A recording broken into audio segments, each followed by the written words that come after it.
শহীদ শেখ শাহরিয়ার বিন Majid foundation কর্তৃক আয়োজিত শহীদ শেখ শাহরিয়ারের প্রথম মৃত্যুবার্ষিকী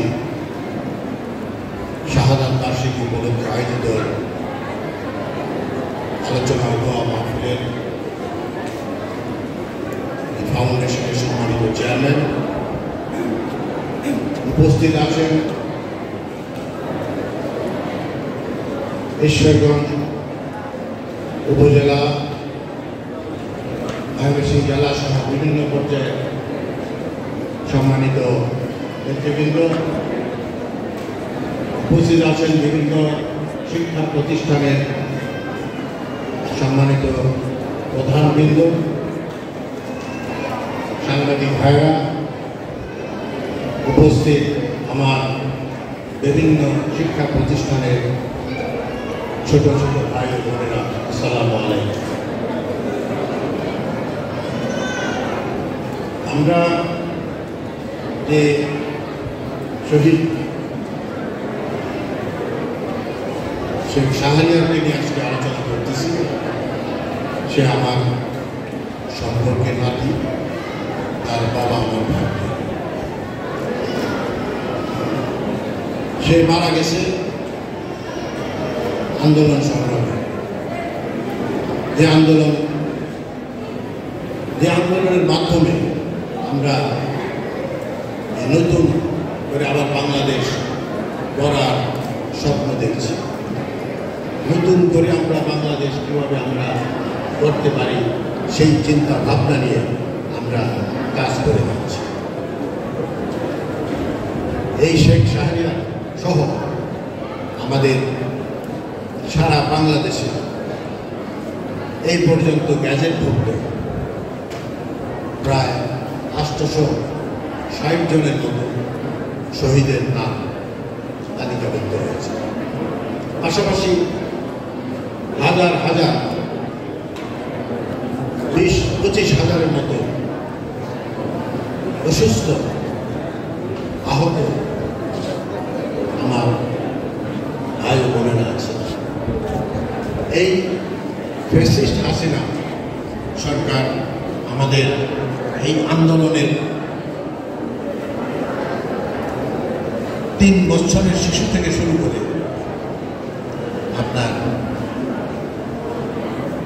70 বছরের বৃদ্ধ পর্যন্ত এই ফ্যাসিস্ট সরকারের নির্দেশে গুলির থেকে বাঁচতে পারে না। এই বাংলাদেশের ইতিহাসে আমরা জানি, এই বাংলাদেশে যত আন্দোলন সংগ্রাম হয়েছে, সব আন্দোলন সংগ্রামে শেষ পর্যায়ে এসে এই বাংলাদেশের সূর্য সন্তান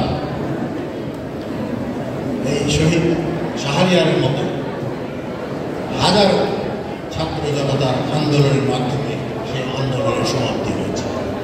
আমরা যদি দেখি 52 সেই ভাষা আন্দোলন, সেখানেও সেই আন্দোলনের তীব্র থেকে তীব্রতা পেয়েছিল বাদশাহদের।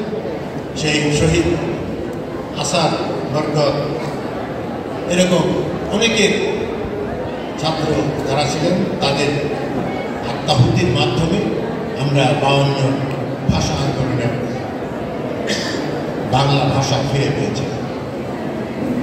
ঠিক তেমনিভাবে আমরা 66-র 6 দফার আন্দোলন, ঠিক তেমনিভাবে আমরা 69-এর গণ আন্দোলন, যেখানে সারা বাংলাদেশের মানুষ ঐক্যবদ্ধ হয়ে আমাদের বাংলাদেশকে স্বাধীন করার জন্য একটি দলকে নির্বাচিত করেছিলেন ভোটের মাধ্যমে। সেখানেও আমাদের বিরুদ্ধে সেই ফ্যাসিস্ট পাকিস্তান বাহিনী, তারা আমাদেরকে সেই বিজয় রক্ষা করতে দেন নাই। সেখানেও কিন্তু এই ছাত্র সমাজ আমাদের সেই 71-এর রণাঙ্গনে যারা ছিল, সেই আমাদের এই ছাত্র সমাজের নেতৃত্বে ছিল, এবং সেখানে আমাদের 30 লক্ষ শহীদ হয়েছিলেন। তার ভিতরে ছাত্র সমাজই ছিল সবচেয়ে বেশি। ঠিক তেমনিভাবে আপনারা যদি আমরা 90-এর আন্দোলন দেখি, সেখানেও কিন্তু সেই ছাত্র আমাদের ডাক্তার মিলন হত্যার মাধ্যমে সেই এরশাদের পতন শুরু হয়ে গেছিল এবং তার হত্যার অল্প কয়েকদিনের মধ্যে সেই এরশাদের পতন হয়েছে। তাই আমাদের বাংলাদেশের ছাত্রদের যে ইতিহাস, সেটা আমার মনে হয় এবং আমরা সবাই সেটা স্বীকার করি, সারা দুনিয়াতে সর্বশ্রেষ্ঠ ইতিহাস। এবং সর্বোপরি যে 24শে জুলাইয়ের যে আন্দোলন, সেটা ছিল আমাদের বিগত ফ্যাসিস্ট সরকারের বিরুদ্ধে 17 বছরে যে আন্দোলন ছিল সারা বাংলাদেশে,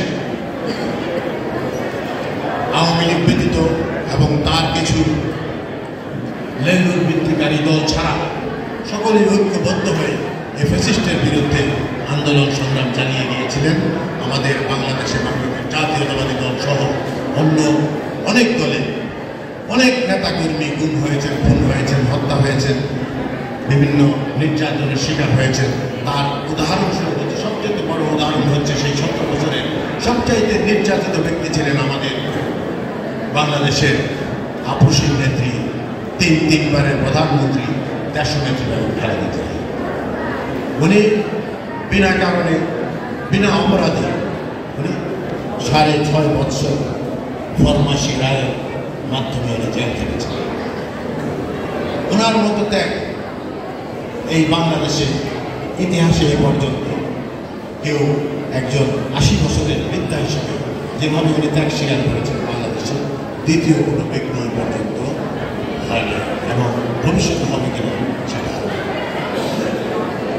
দেখার বিষয়। তাই আজকে যে শহীদদের নিয়ে আমরা, অর্থাৎ আজকে শাহরিয়ার সহ আমাদের এই ঈশ্বরগঞ্জে আরও 3 জন শহীদ হয়েছে। তার মধ্যে আছে একজন, রাজীবপুরে একজন, আপনার সেই মাইজবাগের কুমারনীতে একজন। এভাবে সারা বাংলাদেশে যারা আত্মাহুতি করেছেন, আমি শ্রদ্ধা করে তার আত্মার মাগফিরাত কামনা করি। যারা অসুস্থ আছেন তাদের সকলে অতি দ্রুত সুস্থতা কামনা করি এবং তার পরিবার যারা আজকে শহীদ হয়েছেন তাদের পরিবারদের শহীদের প্রতি আমি শ্রদ্ধা জ্ঞাপন করি। আপনাদের সকলকে আমার পক্ষ থেকে আন্তরিক ধন্যবাদ এবং আজকের এই অনুষ্ঠানে আমাকে আমন্ত্রণ করে দুটি কথা বলার সুযোগ করে দেওয়ার জন্য আন্তরিকভাবে কৃতজ্ঞতা প্রকাশ করে আমার কথা এখানে শেষ করছি। আপনাদের সকলকে অনেক অনেক ধন্যবাদ। বাংলাদেশ জিন্দাবাদ। আসসালামু আলাইকুম।